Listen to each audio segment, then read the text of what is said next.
Contabilidade, finanças, fiscalidade, impostos, o demónio na vida dos empresários. Neste episódio trago mais um convidado ao meu podcast, desta vez Pedro Alves, contabilista certificado, que colabora comigo nas 3 empresas onde sou gestora e vai ajudar a desmistificar esses monstros na cabeça dos empreendedores. Olá, Business Lovers, meu nome é Andrea Rocha, sou Business Coach especialista em gestão e administração de negócios e este é o Business After Hours.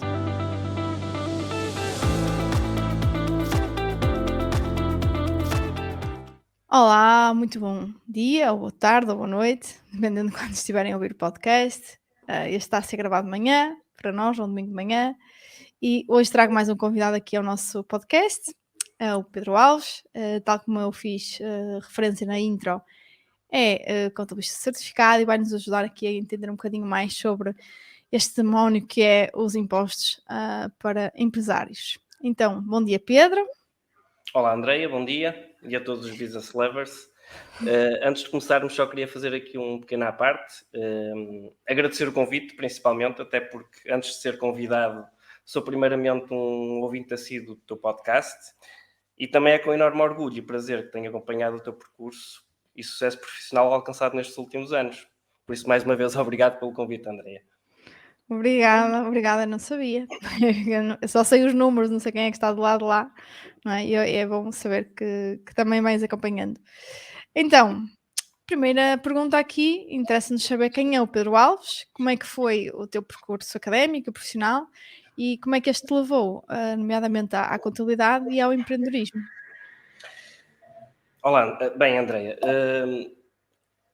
sou contabilista certificado já há mais de 20 anos.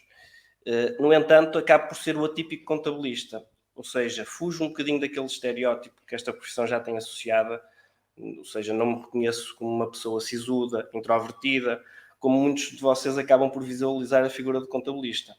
Recordo-me perfeitamente de uma vez estar no escritório e uma colaboradora tua ter exatamente referido isso, que o Pedro não parece um contabilista.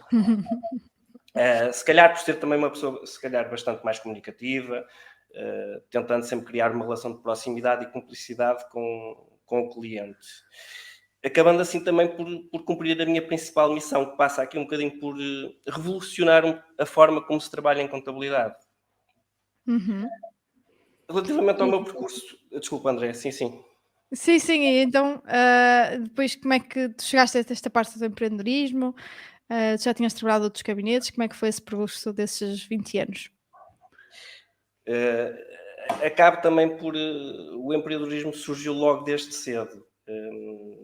Acabei a nível familiar, ter sempre ligações à área da gestão, porque tinha familiares próximos que faziam a gestão de empresas até mais ligadas ao setor alimentar. E então a minha escolha pela contabilidade e gestão foi um bocadinho consequência destas minhas vivências. Acabei por lidar desde cedo com documentos contabilísticos, com contas correntes, com a parte financeira. Por isso, a minha escolha quando entrei na faculdade foi muito fácil. Uhum. Acabei por também, fruto de querer alguma independência financeira, logo desde que comecei a estudar, tornar-me um trabalhador estudante. Ao tornar-me um Boa. trabalhador estudante, fui logo tentando trabalhar em part-time na área da contabilidade. E aí sim, acabei por desde logo perceber que teria que ser por conta própria, porque trabalhei em mais que um gabinete. Notei que era um trabalho muito de secretária, de fazer lançamentos contabilísticos, Uhum. basicamente de fazer registros.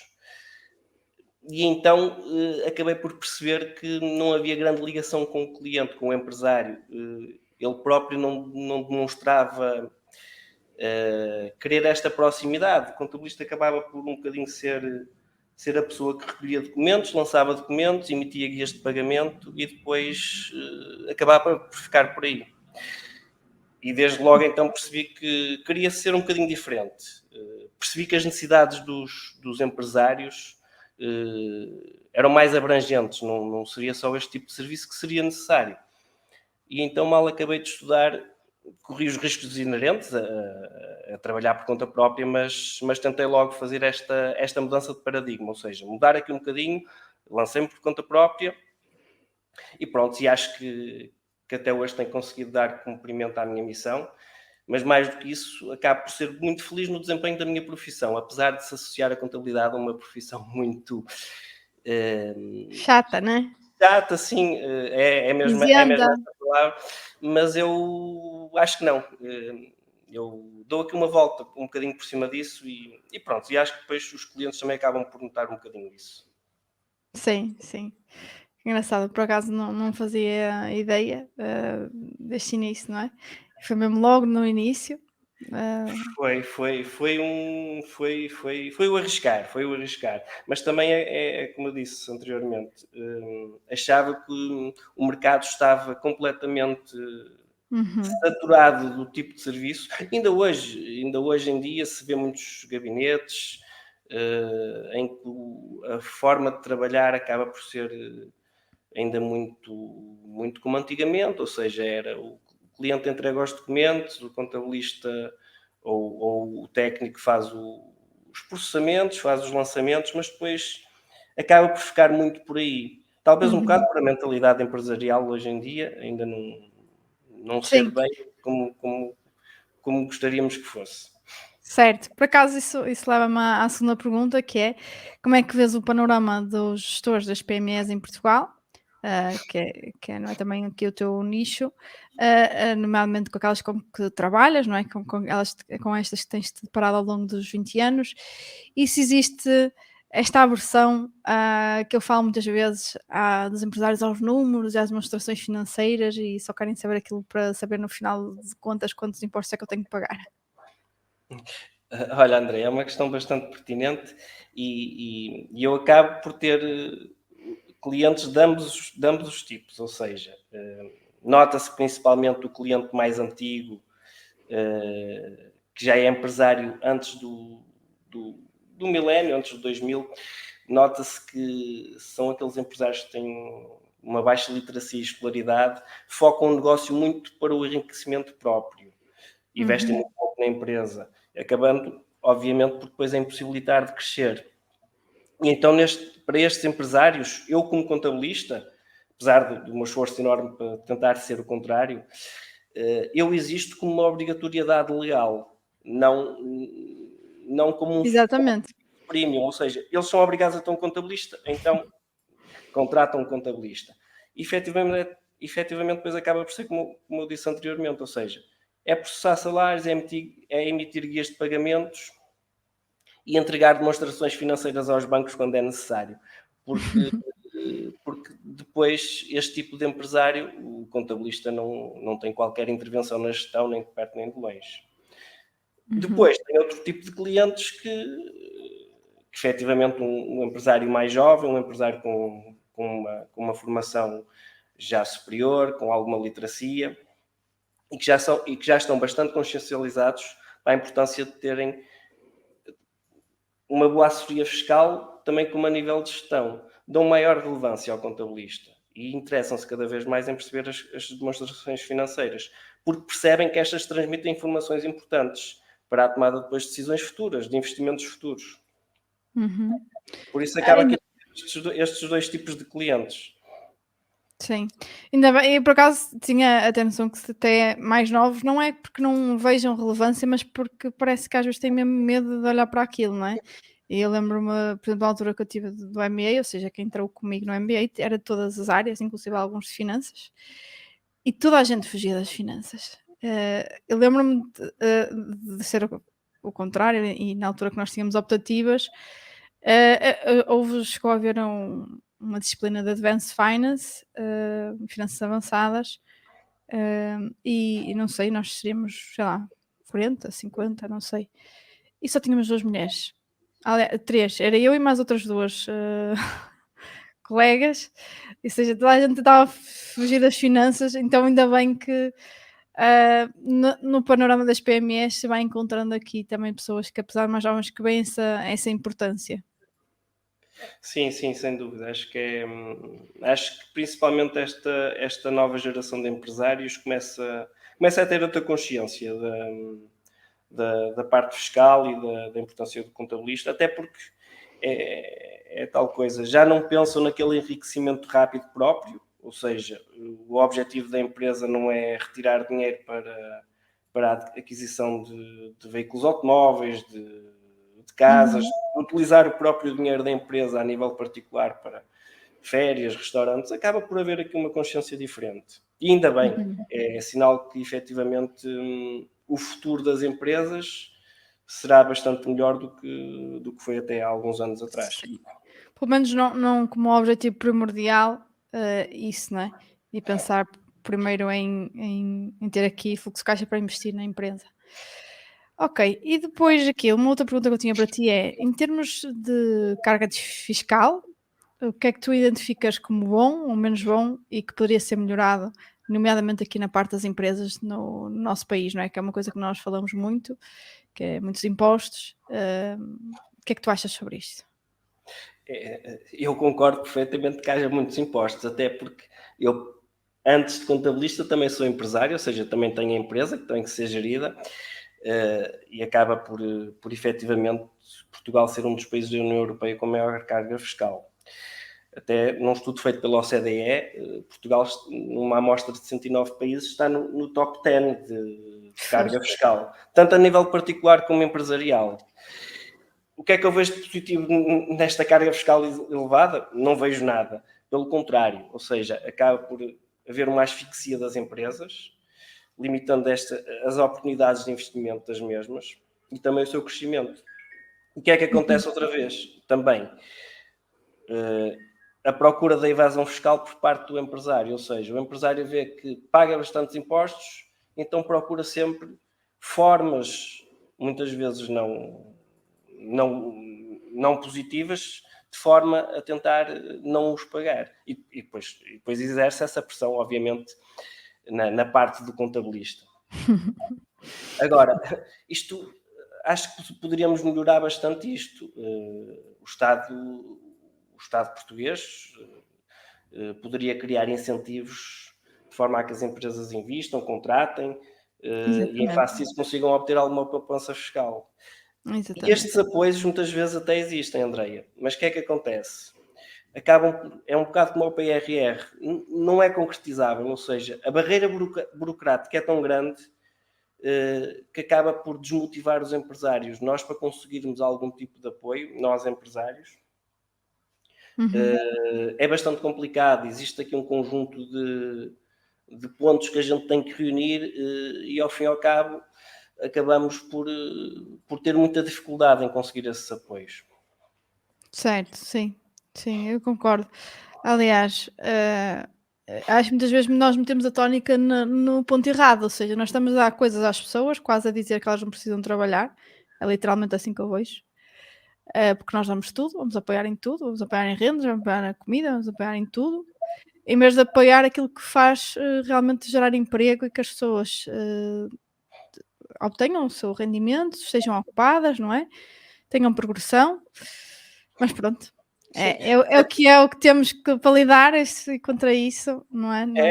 até porque se a carga fiscal for menor, a probabilidade da empresa eh, ter mais cash flow, conseguir investir na própria empresa, acaba por ser maior e a probabilidade depois de crescer também é maior na mesma proporção e obrigatoriamente acabaria por contratar mais pessoas, ou seja, a economia continuava a A rodar, a crescer. gerar, a gerar resultado e os impostos continuavam a ser pagos. Exatamente, exatamente. Sim, e eu acho que até se nota muito isso uma pessoa, por exemplo, a gente vê no Brasil e muitas vezes até comenta, não é?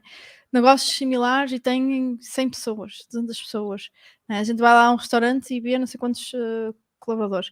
E nós aqui é um para tudo, porque a carga fiscal é tão grande que nós somos obrigados a pensar 2, 3 vezes antes de colocar uma pessoa. Pelo menos nós, se quisermos ter esse discernimento de pensar que um dia, não é, podemos ter que a despedir. Porque efetivamente é uma barreira enorme o colocar uma pessoa dentro, então até este fenómeno do freelancer acaba crescer, porque as pessoas ao menos veem menos dependência, não é? E menos impostos e isso para pagar e para ter um recurso. Sim, concordo, André.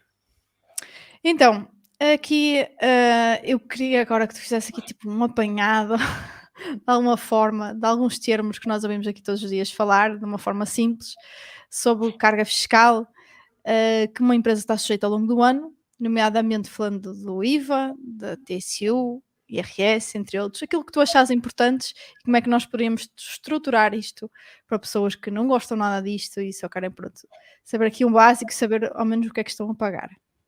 Pronto, é assim, a nível de empresa, existem aqui uma panóplia de impostos que se teria que pagar, mas vamos a estes principais, que acabam por ser também os que todos os meses se acaba por Sim, refletir sim. no fluxo de caixa da empresa. Temos a TSU, ou a vulgar Segurança Social. É um pagamento que tem que ser feito mensalmente. Normalmente o prazo limite é o dia 20 e acaba por logo aqui ver-se a carga fiscal, ou seja, a empresa logo como um custo do trabalhador são 23,75%, ou seja, é uma coisa abismal em cada trabalhador, e depois ainda tem que fazer o pagamento juntamente com os 23,75% dos 11% do trabalhador, que faz a retenção desses 11% a conta do pagamento do salário, e acaba aqui por ser apenas um veículo de transporte para entregar estes 11% ao Estado. Depois temos o IVA.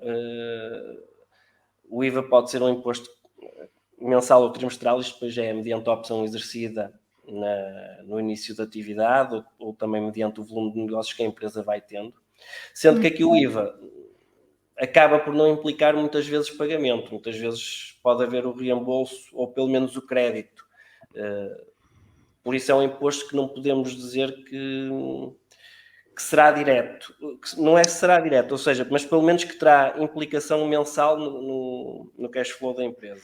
Sim, eu acho que aqui há uma grande confusão, porque principalmente se estivermos a falar mesmo de negócios muito, muito pequenos, não é? As pessoas dizem, ai, não quero faturar mais X porque depois tenho que pagar IVA, não é? É essa confusão, e pronto, mas pensar que o IVA não é nosso, o IVA, Sim, esse é logo o principal passo, ou seja, as o pessoas IVA é do Estado, não é? Ou seja, não quando. querem pagar IVA, mas é o tal, pronto, é a tal literacia que nos Exatamente, falta, o falta. aos empresários, é perceber que o IVA não é nosso, os 23, os 3 ou os 6, mediante a taxa de IVA aplicada, é sempre do Estado, e nós temos que fazer esse exercício, não é? Uhum, Pois aqui ainda temos uma vantagem, é que temos o IVA dedutível, ou seja, exatamente.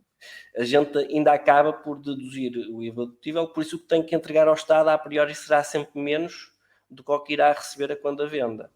Uhum. Agora, é preciso fazer este exercício de os 23, os 3 ou os 6% não são nossos, não é do empresário, só que isto é tal coisa, isto entra na conta bancária, entra na caixa e as pessoas, os empresários têm depois esta dificuldade de perceber o que é deles e não é deles. Exatamente.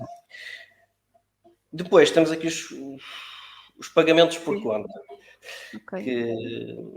que é também um imposto que muitas vezes é bastante complicado, acaba por afetar o cash flow das empresas, porque é um adiantamento por conta do IRC estimado a pagar. Mas imaginemos, Andreia, nós temos uma empresa que gerou lucro, um lucro bastante elevado no ano anterior, e o que é que acontece? Durante agora o ano 2023 tem que fazer 3 pagamentos por conta mediante a coleta do ano anterior, normalmente corresponde a 80% do valor da coleta, porque o Estado estima que neste ano 2023 a empresa terá um lucro mais ou menos equivalente. O que é que pode Certo. acontecer? O mercado é muito volátil, a empresa pode até nem ter lucro e ter um prejuízo, e Uhum. automaticamente está aqui a ter um desgaste financeiro com estes 3 pagamentos por conta, porque acabam por corresponder a 80% do Sim. valor do ano anterior. Ou pode até ter lucro, mas isso não se ter materializado em fluxo de caixa, não é? Porque também existe Exatamente, pois, muito esse porque problema. esse é outro problema. Depois no final, não é no final do ano, mas normalmente em maio do ano seguinte temos o IRC, Uhum. que é mais outra carga fiscal grande, porque acaba por ser uma taxa normalmente de 21%, depois temos aqui entre os 25 mil a 50 mil, agora eles para 2023 puseram o limite de 50 mil euros de coleta, e então aí até aos 50 mil euros só é tributado 17%, e de 50 mil euros para cima será aos 21%. Mas mesmo assim, acho que é um valor de imposto sobre os lucros bastante elevado, que é tal coisa. Mais uma vez, os empresários tentam... A conversa dos empresários para o contabilista normalmente é sempre a mesma. É o que é que podemos fazer para... Como é que vamos... Não quero pagar IVA, não quero pagar IRC, mas depois temos esta... É difícil depois também fazê-los perceber que se não pagar IVA nem IRC, quer dizer que a empresa está a gerar prejuízo. Exatamente. Nem tem atratividade para investidores, ou seja, o que for, exatamente. não é? Para crédito, para o que seja. Por isso é que acho que é preciso os empresários consciencializarem-se que o pagar impostos não quer dizer que seja uma coisa negativa. É um bem necessário, não é? Exatamente, é um bem necessário. Até porque nos países nórdicos, normalmente as pessoas pagar impostos não é uma obrigação, é um dever, e as pessoas até o fazem, quer dizer, De bom grado. De bom grado, não sei se o fazem, mas pelo menos percebem que é um bem, que é um mal necessário, entre aspas. Sim, eu acho que sim, no sentido em que é assim, eu acho que, e por acaso tenho aqui um episódio para ser lançado também sobre isso, que eu gravei recentemente, que tem a ver com isso, e com uma forma como, nomeadamente, os dinamarqueses veem isso. Porque, por outro lado, eles também têm, e eu acho que nós também temos muito, nós às vezes também menosprezamos isso. Se calhar não teremos tanto como eles, mas nós temos muitos bens em que nós não pagamos porque alguém os paga por nós. Não é? Nós vamos ao hospital, se calhar não pagamos nada, como a maior parte dos dinamarqueses, mas também a taxa moderadora que nós pagamos e tudo que nós pagamos é muito pouco relativamente ao custo que nós temos, não é? E se nós formos comparar com outros países que não têm segurança social nenhuma, não é? Como os Estados Unidos, em que não tenho direito a uma licença de maternidade, para ter o meu filho, se eu for a um hospital público, eu pago zero, não é? E isso não é uma coisa que aconteça em outros países e que têm a mesma carga fiscal elevada. É claro que países nórdicos têm mais do que nós, mas acho que isso, lá está, temos evoluído nesse sentido, também de colocar creches gratuitas, pronto. Depois também há, se calhar umas coisas não acompanham as outras, mas isso é outra questão. Mas o que é certo é que esses impostos ajudam que nós tenhamos também muito boas condições de algumas coisas que nós damos como garantidas, mas que não são assim tão garantidas. Sim, concordo perfeitamente, principalmente com essa questão da saúde e da educação. Como disseste, nos Estados Unidos a saúde é privada, ou seja, podemos, entre aspas, morrer à porta do hospital se não tivermos dinheiro. Certo. A Austrália também. Ou seja, isso faz-me um bocadinho confusão, apesar de, isto depois já fugindo um bocadinho ao tema, mas parece-me que cada vez mais, mesmo aqui a nível de Portugal, caminhamos um bocadinho para isso, porque vê-se cada vez mais a privatização Certo. da saúde a crescer. Isso é perfeitamente um sinal que alguma coisa vai mudar daqui a algum tempo. Mas Sim. pronto, mas isso é outra... É outra questão. É outra questão.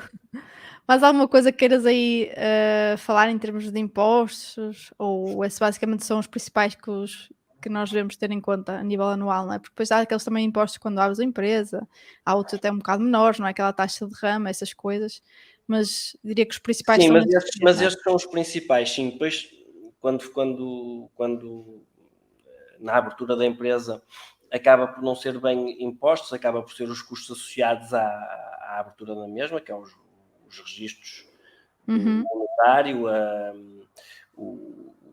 os pedidos do certificado de admissibilidade, e aí temos aí algum custo, não necessariamente não é um custo elevado, mas pronto, será algum custo para pagamento desses emolumentos. E depois a questão do capital social, mas que hoje em dia já não se coloca como um custo, porque a gente com 1 euro pode abrir uma empresa, E há uns anos atrás, ainda recentemente, precisávamos de 5.000 euros para conseguirmos abrir uma sociedade. Sim, realmente. Há muito mais democratização nesse sentido. Pronto, depois eu tinha aqui uma coisa também para te perguntar, tu já falaste um bocadinho sobre isto, pelo menos daquilo como tu vês, e então o que é que tu achas que deve ser o papel e a relação que deve haver entre as empresas e o seu contabilista, não é? Que não deve ser aquela de simplesmente alguém que prepara uns registros porque são obrigados fiscalmente a fazê-lo e a gente paga e já está. Sim, eu sou da opinião que esta relação entre empresário e contabilista cada vez deve ser uma relação de maior cumplicidade e proximidade. Até porque o empresário, o empresário não, desculpa, o contabilista acaba por ter um conhecimento muito abrangente de vários negócios, uma vez que os clientes são diversificados em diversas áreas de negócios e então é importante o cliente, o empresário, aproveitar o conhecimento que o contabilista vai tendo relativamente a toda esta panóplia de negócios. Eu considero, eu como empresário, gostaria, neste caso eu sou o meu próprio contabilista, mas o contabilista seria sempre um braço direito. É aquela pessoa que olha para os números, isto obviamente falando sempre em empresas que sejam, que demonstrem a realidade ao contabilista, porque depois muitas vezes temos os problemas das empresas trabalharem muito paralelamente e depois o contabilista apenas conhece parte do negócio. Mas supondo que isto funcione de forma natural e normal, o contabilista todos os meses consegue ter uma perfeita percepção se a empresa está a ser rentável ou não. E quando eu digo rentável, não necessariamente esta questão do cash flow, do fluxo financeiro, do fluxo de caixa, porque muitas vezes os empresários olham para a conta bancária e veem que a conta bancária tem um saldo elevado e acham que estão a ganhar dinheiro e muitas vezes não é necessariamente isso que acontece. Exatamente. Sim. Por isso acho que esta relação acho que deve ser cada vez mais próxima. Eu, pelo menos, é aquilo que eu digo. A minha missão é cada vez mais o empresário perceber que o contabilista será sempre o seu melhor aliado no negócio. Exatamente, exatamente. Se não é, se calhar tem que procurar um, e se calhar tem que Sim, procurar aqui pronto, Pedro sim, Alves. claro. Sim, isto depois existem muitas formas de trabalhar e é aquilo que eu digo. É como tudo, não é? Como todos os É, serviços. é como em todos os profissionais em todas as áreas, exatamente. Por acaso há uma semana estava a falar com um colega meu também, que está agora a iniciar um projeto, e ele estava a dizer assim: eu tenho que vos avisar da contabilidade que tenho isto. Eu disse: não, é a minha é ao contrário, eles é que andam-me sempre a deixar a cabeça andar atrás de mim, porque falta isto, falta aquela fatura, falta aquilo. Então temos aqui dois paradigmas diferentes, depois cabe-nos a nós escolher as pessoas com quem queremos trabalhar para obter melhores resultados, não é? Exatamente, sim. Pronto, e então eu também coloquei a tua pergunta aqui que era basicamente sobre qual é o problema mais comum que tu vês nas PMEs portuguesas, em termos aqui de dinheiro, de tesouraria, de fiscalidade, e normalmente como é que é ultrapassado, ou se às vezes não se ultrapassa e acaba por haver falência, porque também há muitos desses casos, não é? Olha, André, pela minha experiência que eu vou tendo durante estes anos que tenho trabalhado, o maior problema das PMEs acaba por ser efetivamente o fluxo de caixa, que acaba por estar bastante ligado aqui aos prazos médios de recebimento e pagamento. O que é que acontece? Os empresários focam-se muito nas vendas, ou seja, vender, vender, vender é importante, mas depois Uhum. existe o problema do cash flow, ou seja, do recebimento. Ou seja, as condições comerciais muitas vezes que se estabelecem nas vendas não são as mais adequadas e então têm dificuldade depois na cobrança. Muitas vezes vendem sem fazer uma análise do próprio cliente, ou seja, o risco que correm acaba por ser grande. E então gera aqui um problema logo de cash flow, porque vendem com prazos de pagamento alargados, muitas vezes sem fazer análise do próprio cliente, correndo o risco dos incobráveis, e depois acabam por muitas vezes também não estabelecer condições de pagamento com os fornecedores devidas que lhes permitam equilibrar esta questão. Ou seja, se recebo a 60 dias, não posso estar a pagar a 30, ou Claro. seja, tem que haver aqui um equilíbrio, ou ser sempre o inverso, ou seja, receber a 30, pagar a 60 para conseguir ter sempre um cash flow. Certo, E senão depois, abre um buraco de tesouraria, não é? exatamente, e depois efetivamente perceber se o negócio é rentável, e acho que muitas vezes essa análise não é feita. Ou seja, os empresários acabam muitas vezes por se focar na margem operacional e descurar um bocadinho a margem líquida. Ou seja, é preciso perceber efetivamente se a margem vai cobrir os gastos e os impostos depois que são gerados. É preciso também o empresário analisar se o prazo do retorno do investimento é compatível com a sua necessidade, ou seja, porque eles podem achar que esse retorno será 5 anos e pode demorar 20, e efetivamente a empresa não ter essa capacidade de espera, não é, do retorno de investimento. Certo. E depois existe outro problema, que é a falta, que acho que é até um dos maiores, que é a falta de planeamento fiscal. Em que aqui, prontos, a figura também aqui do contabilista assume aqui uma especial relevância. Mas é importante, logo desde o início do ano, fazerem não digo um orçamento, mas fazerem um planeamento, perceberem a carga fiscal que tiveram no ano anterior, projetarem o negócio para o ano seguinte e perceberem depois, em termos de carga fiscal, o que é que vai acontecer. E depois, para além disso, tentarem fazer aqui uma otimização, ou seja, tentar aproveitar todos estes benefícios fiscais que possam existir e as não sujeições a impostos. Acho que estes são efetivamente os principais problemas que depois, tanto a nível fiscal como em termos de tesouraria, que acaba por acontecer nas PMEs. Sim, sim. Acho que às vezes estamos a tentar encontrar os culpados errados, não é? E as vendas, e há muito foco nas vendas, e é claro que nada acontece numa empresa até que haja uma venda, não é? Mas é importante que isso se materialize depois em fluxo de caixa, senão não dá. E a questão da rentabilidade, eu considero mesmo, porque é assim, nós vemos empresas como, por exemplo, a Amazon, não é? Que deu prejuízo durante 15 anos, a questão é quem é que lá estava a meter dinheiro. E se nós temos essa capacidade para meter dinheiro e investir continuamente no negócio, até ao ponto em que ele vai dar esse retorno. Então, será que nos estamos a comparar com o exemplo certo? Não é? E será que nós temos noção até que ponto é que isto pode dar prejuízo, está no baixo lucro e nós conseguimos aguentar para fazer, não é? Ele crescer e depois sim se tornar-se rentável? Acho que realmente essas análises são importantes e muitas vezes acabam pela falta de literacia financeira, nomeadamente nas empresas, não é? De ser feitas.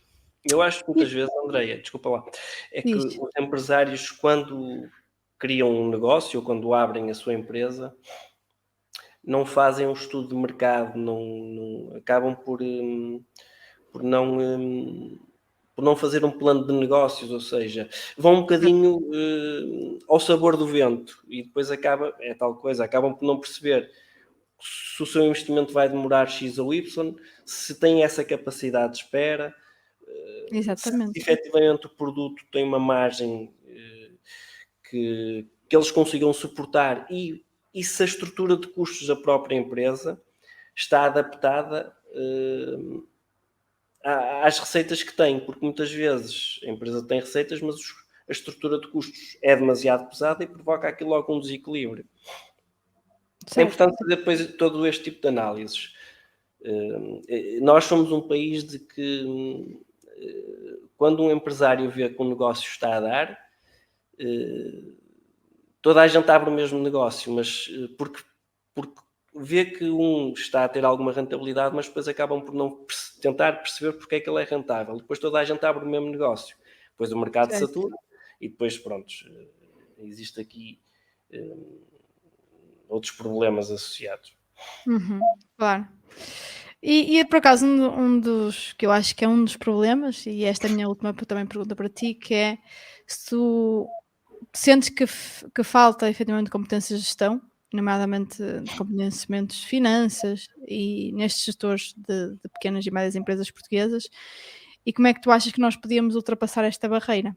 Porque às vezes não é, lá está, não é só tirar problemas para a venda, não é só tentar aqui arranjar mais vendas, é ver isto como um todo, é isso, é fazer um business plan, é perceber, ok, onde é que está a ser o nosso problema, identificá-lo, é corrigi-lo, fazer uma análise de mercado, é perceber porque é que estamos a se tornar menos competitivos, isto tudo, não é? A parte da liderança, a parte da fiscalidade, a parte de contabilidade, tudo isto importa para um negócio. E muitas vezes o que eu também falo é que parece que só importa trazer mais vendas, ainda que isso depois não se reflita em mais dinheiro. Sim. Agora, com esta nova geração de empresários, esta falta de competência que muitas vezes existia, acaba por começar a ser menor. Normalmente, estes novos empresários já têm um conhecimento mais abrangente nesta questão das finanças, nesta questão da gestão, mas continua a haver aqui ainda uma grande lacuna. Ou seja, eu acho que isto é um bocado utópico, ou seja, mas basicamente um empresário antes de pensar em criar uma empresa, quase que haveria de ser obrigatório haver uma formação básica, financeira, e mesmo de ética empresarial, porque muitas vezes depois o mercado empresarial acaba por ser um mercado um bocadinho obscuro em que não se olha a meios para atingir resultados. Verdade. A concorrência depois é demasiado feroz, utilizando métodos que muitas vezes não são eticamente corretos. Exatamente. E então, se tivéssemos aqui, entre aspas, uma espécie de formação obrigatória, basicamente o tempo de vida das empresas simplesmente dobraria ou triplicaria, não é? Porque muitas vezes as empresas, ao ser criadas, já quase que estão a morrer, porque efetivamente o Sim, empresário já tem uma mentalidade que perfeitamente que depois não irá chegar a bom porto. É tal sim. questão sempre do enriquecimento rápido. E estatísticas dizem isso, não é? Que a maior parte das empresas, já não sei se é 80, 90%, não passa do primeiro ano. E depois até aos 5 anos aquilo também Exatamente, é uma exatamente. estatística mesmo muito, muito pequena, depois as que passam dos 5 anos. E é um Sim, bocadinho por isto, é a tal coisa, é a tal falta de conhecimento, a tal falta de literacia, a tal falta de percepção que é preciso fazer um plano de negócios, que é preciso fazer um estudo de mercado, que é preciso, compreender noções básicas, perceber sempre que o investimento demora sempre a ter algum retorno, e normalmente isto os empresários procuram muito resultados rápidos, imediatos, ou seja, eu vou investir 5.000 euros, mas daqui a meio ano eu já tenho que conseguir ter retirado 10, e muitas vezes o não é? negócio não funciona assim, nem de perto nem de longe, ou seja, é preciso muito trabalho de bastidor. Claro. Até porque se fosse assim era fácil, não é?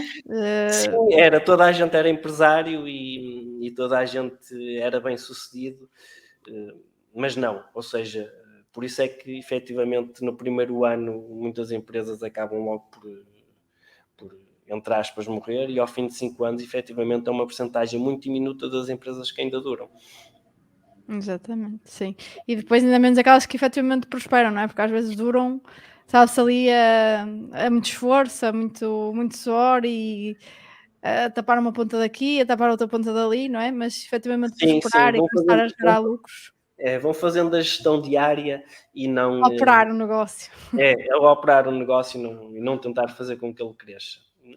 É sempre aqui um grande problema, mas acho que estamos que estamos no bom caminho. Estes últimos anos, pelos clientes com quem eu tenho contactado e que me vão aparecendo, nota-se que existe aqui uma grande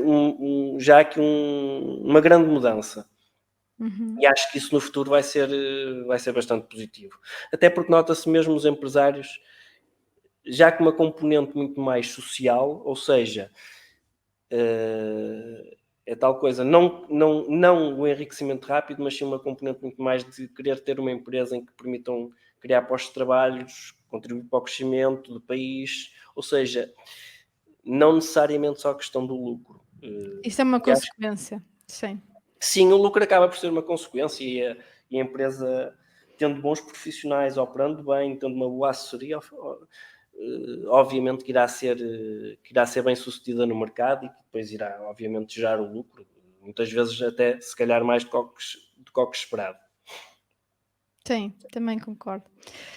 Ora, então chegamos aqui ao fim do nosso episódio de hoje. Eu quero agradecer-te mesmo muito, Pedro, por estares aqui. Sei que nem sempre é fácil para arranjarmos aqui um tempo para isto. E a prova disso, lá está, estamos aqui um domingo. Por isso, Exatamente. o meu filho faz anos por acaso. Pronto. E quero-te agradecer mesmo muito. Eu sei que também tiveste de fazer um esforço e conciliação entre a família e trabalho e tudo para poder estar aqui este tempo e para poderes preparar também melhor este episódio. E já agora, Pedro, como é que as pessoas te podem encontrar se quiserem falar contigo, tirar alguma dúvida? Qual é a melhor forma? É assim, podem perfeitamente nas redes sociais procurar por PMA, P de Pedro, M de Miguel, A de Alves, PMA Contabilidade e Assessoria, e também podem contactar através do e-mail que é geral@pedroalvescontabilidade.pt, e depois qualquer outra forma de contacto, podem te contactar a ti, que tu também obviamente que te farás chegar depois a pessoa aqui. Claro que sim. Claro que sim. Olha, mais uma vez, Pedro, muito obrigada. Eu é que agradeço. Quem estiver aí com alguma questão de contabilidade, quem achar que não está a ser levada do melhor rumo a sua contabilidade, que peça também uma opinião ao Pedro, não é? E tenho a certeza que ele vai ajudar, porque nós também tem ajudado e muito. Bom, e assim chegamos ao final de mais um episódio do Business After Hours. Espero que tenha sido útil. Obrigada por estarem a ouvir e espero ter-vos aqui no próximo episódio. Já sabem, não se esqueçam de classificar aí com as estrelinhas na plataforma que estão a ouvir. Fico à espera de vocês no próximo episódio. Até lá, stay tuned!